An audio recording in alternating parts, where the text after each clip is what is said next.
Report cards are out. Schools are learning of the new way they're being judged. Tonight, we sit down with the Ohio Education Association about the changes to how schools are graded and tell you how some schools are responding. Plus, the Pike County massacre trial continues. How those who first responded to the scene describe what they saw. Then, drop the backpack, please! A new way of preparing for the worst. The interactive training some are doing to prepare for emergencies. And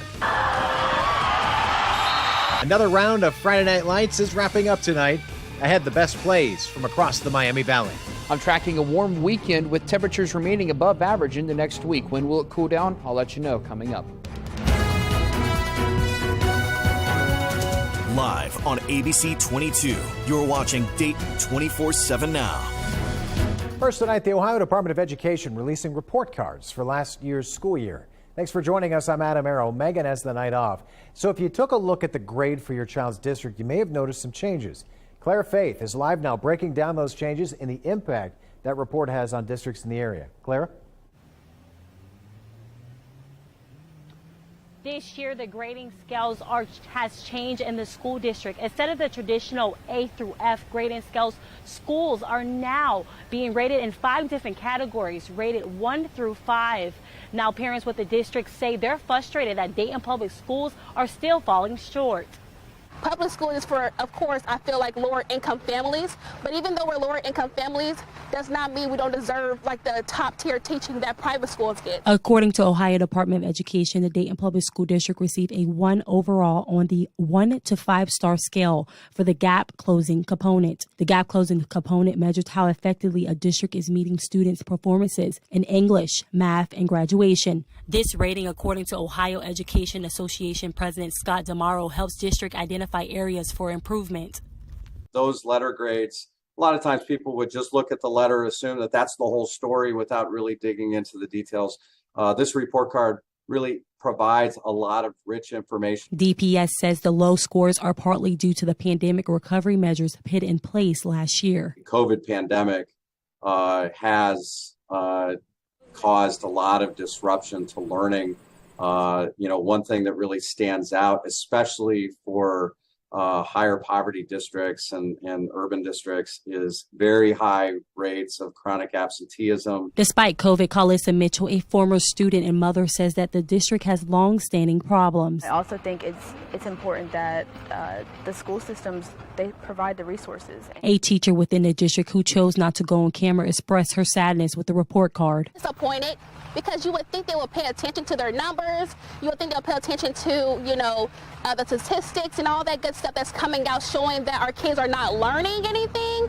And instead of just blaming it on the students, you need to look further into the system. Dr. Elizabeth Lawley, superintendent of Dayton Public School District, said there is still a lot of work to be done, but we have already effective strategies in place to continue this upward momentum. DeMauro says he believes all schools need to have resources to better educate their students. Those things really make academic learning more of a challenge. And in order to address those challenges and making sure that every single student is successful, we do need to have resources. Despite the overall low score, the district has reported that certain schools have scored 4 out of possible 5 stars. Now, this comes as the gap closing efforts. Reporting live in Dayton, Clara Faith, Dayton 24/7 Now News. Clara, thank you. Richmond police are continuing to provide updates on Officer Sierra Burton's condition and say there's been no changes. Burton was shot while responding to a traffic stop in Indiana last month. She was flown to Miami Valley Hospital where she remained on ICU before being taken off life support. She's currently surrounded by family at a Richmond hospice facility. The Pike County massacre trial wrapping up its first week. George Wagner IV is on trial for his accused role in the murders of 8 people in 2016. Today, the prosecution put an emphasis on forensic evidence.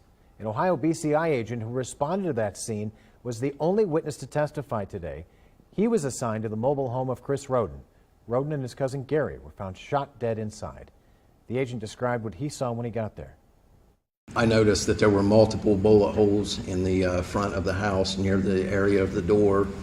There was actually a bullet hole through the screen door, the frame.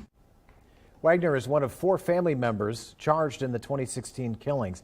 His younger brother Jake and his mother Angela have both pled guilty to either the killings or plotting them. Public Health Dayton and Montgomery County has started to administer the new COVID-19 booster tonight. Last week, the new bivalent booster vaccines arrived. Public Health says they've administered at least 100 shots. The vaccine is widely available at many grocery stores, pharmacies, and other locations. So we're anticipating people are not getting vaccinated just at Public Health, but whatever is most convenient for them. Experts expect this year's booster to target Omicron subvariants. They say it also helps with transmission. People who've received this are having the same type and the same rate of symptom onset as they did before. There are some people who individually may have experienced side effects with the previous doses and aren't really having that much of a side effect. Experts say it's also still important to get vaccinated from the virus if you haven't already. Nearly 60% of the population is fully vaccinated. Live pictures over downtown Dayton tonight on our Kettering Health Skycam. The Miami Valley preparing for yet another warm-up over the weekend. Forecaster Nick Dunn is in tonight for Natalie. So how warm are we talking about, Nick? Yeah, if you like summer, we're seeing highs in the mid-80s this weekend, so that should be pretty nice as well. Looking outside this evening at our Kettering Health Skycam, lots of clear skies, just a few high, thin clouds passing around. We actually warmed up a degree from last hour. We're currently at 69. Dew point is currently at 61 with a light south-southeast wind. Temperatures are in the 60s to around 70, so temperatures going to be a little slow to fall this evening, but everybody should fall back into the upper 50s to around 60 for the overnight. So speaking of the overnight, tomorrow morning waking up, we should wake up to temperatures right around 60, 61 degrees here in Dayton. As we get towards the afternoon hours, temperatures will get into the low 80s, and we should top out with highs in the mid 80s tomorrow. Coming up, I'll let you know when we will see highs approaching 90 degrees next week. Nick, thanks. The Air Force Marathon kicks off tomorrow in person for the first time in 2 years. This will look inside the Nutter Center at Wright State University today. All 11,700 participants picked up their packets at the Health and Fitness Expo today or yesterday. Organizers sharing the importance of having the event in the Miami Valley. We're just privileged to have that here in the Dayton area and be able to showcase what the Air Force does as a whole by bringing the community together, and not just the Dayton community, but also the Air Force community. The marathon has a 5K and 10K option as well. It's very difficult in law enforcement to replicate reality. The new interactive training tool designed to help police officers respond to life-threatening situations. A Dayton 24/7 Now exclusive coming your way next. Also, a political battle over moving migrants. The fallout tonight after a Republican governor shipped families to a Democratic state. And Kroger workers set to strike in some areas. The main issues between their union and the grocery chain, and the latest on the negotiations. You're watching Dayton 24/7 Now.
You're watching Dayton 24/7 now. A strike could be looming tonight for Kroger employees. Members of the United Food and Commercial Workers Local 1059 voted today to authorize a strike by 81%. That union represents 82 Kroger stores in southern and central Ohio. When the pandemic hit, Kroger employees continue to work, and now the union says workers want to be compensated for being on the front lines, demanding what they call fair and equitable wages. One customer says he's supporting them. Good for them. Benefits, fair pay. Wage is very important to folks these days. They work as hard as everybody else. They should pony up a little bit more money. Kroger released a statement saying in part, quote, "The fully recommended agreement on our last, best, and final offer showed our commitment to the whole person, providing wage increases, high-quality, affordable health care, and a pension benefit for retirement," end quote. The union tells us it has reached out to Kroger for another meeting. 50 migrants who arrived in Martha's Vineyard in Massachusetts this week are being voluntarily transported to a nearby military base. The Venezuelan migrant families will be housed in a dormitory-type space and will not be separated. They'll be provided food, will have access to legal and health care. Those migrants arrived Wednesday, part of a promise by Florida Governor Ron DeSantis to drop off undocumented migrants in progressive states. These were children, they were moms, they were fleeing communism. And what did Governor DeSantis and Governor Abbott do to them? They used them as political pawns, treated them like chattel in a cruel, premeditated political stunt. It's only when you have 50 illegal aliens end up in a very wealthy, rich sanctuary enclave that he decides to scramble on this. Massachusetts Governor Charlie Baker says Joint Base Cape Cod is well equipped to deal with such crises.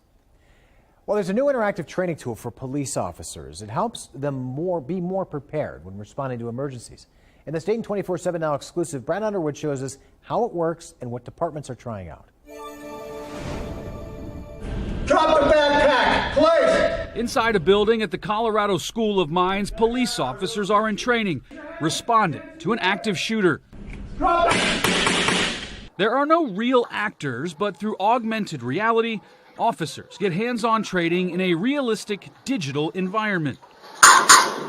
Through a set of goggles, you see your current surroundings, but also digital images of bystanders and threats. So the fact that you can use your space and you can bring in reality into a training makes it much more realistic for a situational awareness. The tech is designed by Avrio, a Denver-based company.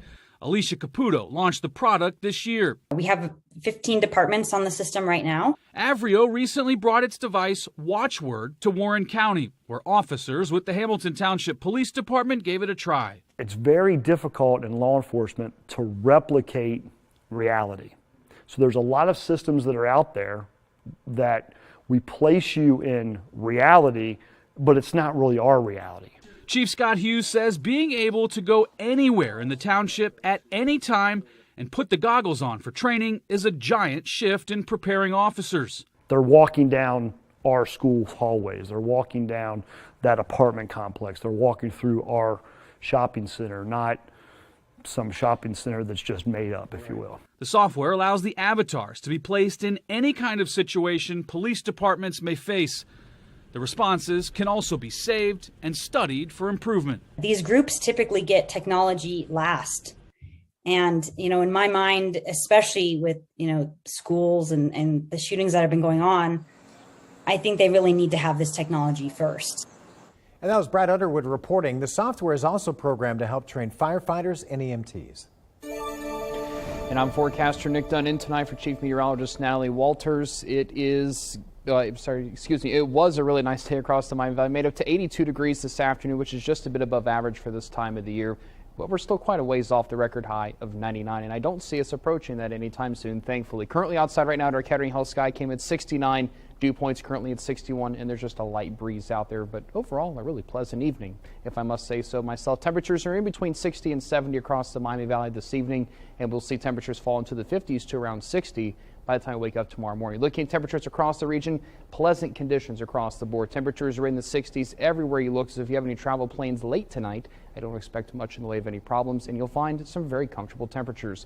Radar and satellite were dry, both here and across the region. Just a few clouds moving across the region here this evening, and that will continue to be the trend here through really the entire weekend. If you want to try to get around to golf in tomorrow, we're looking at really nice conditions. In fact, we'll call it good conditions for tomorrow. As you can see there, highs getting to the middle 80s, no problems whatsoever, but you will want to stay hydrated as it will be a little bit on the warm side.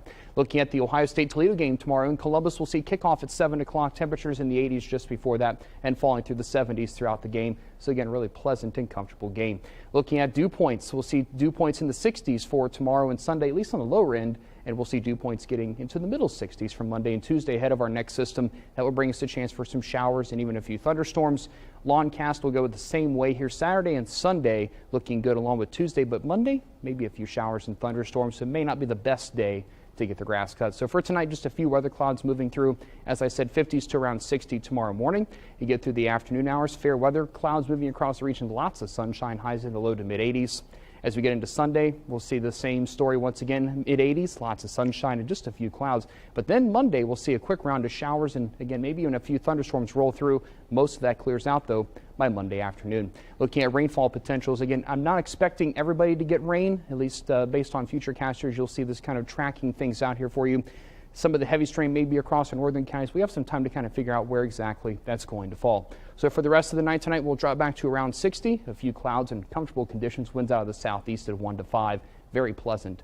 Overall for tomorrow, mostly sunny, warmer, and again, just a bit sticky with dew points in the lower 60s, so it'll feel just a little bit more like summer with highs in the mid 80s. And we'll keep that trend in for Sunday as well. Monday, a few thunderstorms, approaching 90 by Wednesday, but then we will cool off to more fall-like temperatures by the end of the week. Nick, thanks. Another week of football in the Miami Valley. We take you to the field with the scores and the best plays. You're watching Dayton 24/7 now.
Good evening, football fans. Welcome into another edition of Donato's Football Friday. I'm Matt Digby. Adam joins me for Week 5. Can you believe we are already? It doesn't feel like Week 5. We're already at the halfway point of the season. No, but you can see it in the games. The teams that are separating themselves, looking ahead to the playoffs. There's some great rivalry games tonight, though. A lot of great rivalry games, and a matchup that was our game of the week. Unbeaten Centerville hosting unbeaten Northmont. The Elks wearing camouflage uniforms. And check this out: skydivers delivering the game ball, flying in with the American flag. Very neat sights to see. Elks ball first. In the very first play from scrimmage, Drake Wells timing the pocket to Nick Bruder, who makes the catch, has a step on the defender, and he will race into the end zone. Again, that's the first play from scrimmage. Centerville out to a 7-0 lead. Northmont looking to respond quickly. Kate Kortner looking over the middle, doesn't see anyone, so he throws right to Jordan Kortner. He is wide open and uses that space to his advantage. A huge game for the Thunderbolts as they move inside the red zone, and they would capitalize. Kate Kortner on the QB keeper running to his right. He will break a tackle and eventually break the plane for a touchdown, but the PAT is no good, so Centerville keeps the 7-6 lead. Elks would have to punt the ball. Northmont's next drive, Kortner finds himself under pressure. Joseph Jean-Louis with the sack. A wayward snap on the punt leads to a safety. Centerville up 9-6, and they go for it on fourth down in the red zone. Wells over the middle for the pass incomplete. A huge stand for the Northmont defense. However, Centerville does gain momentum throughout the night. They win at home on homecoming. Final score 37-6. All right, more GWAC, the Wayne Warriors. They are hosting the Miamisburg Vikings tonight. This is really neat. Check this out. Before the game starts, honorary team captain Super Sammy. Look at him in uniform and all. Not just Sammy, Super Sammy. Super Sammy taking part, and boy, does he have some super throwing ability. That's a super Look throw. at that. Love that. Very cool. All right, so beginning of the game now, we're going to see a first down run here. This is number 5, Terrell Lewis. He's going to get a nice run out to the sideline here. Breaks the tackle. Easy first down. Next play, toss to Kamori Smith. He's going to get a first down as well. Wayne is on the move. Couple plays later, Zachariah Williams, you're going to hear a lot about him. He's going to get the first touchdown of the game. Tough running. He's in. They'd also get that extra point, 7-0. Later in the first, and there's Williams again. If it ain't broke, don't fix it. If it ain't broke, don't fix it. That was easy touchdown. Easy points there. 14-0. End of the first, and who else? Williams. Third touchdown. Gets the trifecta. And the PAT is also up. PAT is also up and good. 21-0. Final in this one, Wayne, they roll 48-26. Let's stay in the GWAC. Fairmont hosting Springboro. The Firebirds were up 13-0 at halftime. The Panthers get the ball to start the third. And on third down, Evan Russo to Peyton Howard. This is ruled a catch, so it's a third down conversion. So Springboro able to keep the drive going, and they would capitalize big on this play. A handoff to Will Yates. He breaks a couple of tackles, gets to the far sideline, and he breaks even more tackles, spinning off a defender, putting the Panthers in the red zone, and they would capitalize. Russo, QB keeper up the middle. Springboro was on the board within 13-7. Firebirds trying to answer. Drew Baker up the middle for just a short gain, so Fairmont would have to punt. Springboro gets the ball right back, and they would go back to where they had success on their first drive after the break. Yates with a handoff going right, slips a tackle, finding space down the middle of the field, a first down past midfield, and on that same drive, some trickeration, or at least it tricked me. Well played, Springboro. Russo, downfield pass to Howard, who makes the grab. PAT puts the Panthers in front, 14-13. Fairmont trying to answer. Dylan Krieger keeps for a short game, but Fairmont would have to punt again. Springboro comes from behind to win on the road. Final score 21-19. West Carrollton heading out to Butler tonight. The Aviators already up 9-0 in the first half here. Butler's Luke Siebert. He's going to keep it for himself. He can throw, but he can run it as well. So he can do it on his own. He can do it all. He's got the first down. Then trouble brewing is a bad snap. Flying into the backfield, but quarterback able to wrap it up. That snap would not spoil the Aviators. Siebert, he's going to find his guy. That's Alan Maps in the second in the end zone. 16-0 Butler. Nice play there. Now to the second half. And Siebert's going to launch this one. Watch this catch. He mossed him. Wow. Touchdown. Derek Motter, 23-0 Butler there. Butler's defense then getting in on the action. They're going to force a fumble. Caden Borchers is going to get the recovery. That would lead to this, a field goal by Devin Grew, 26-0. Aviator fans, they were cheering all night tonight. They roll 29-14 over the West Carrollton Pirates. And scoreboards now. Springfield, they also win big tonight, beating the Beavers 49-17. And Summit Country Day, 16-10 over Meadowdale. So we're going to take a quick break, but before we do, let's say a quick hello to the Centerville cheerleaders.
the Dayton 24/7 Now News app, brought to you by the Jeff Schmidt Auto Group.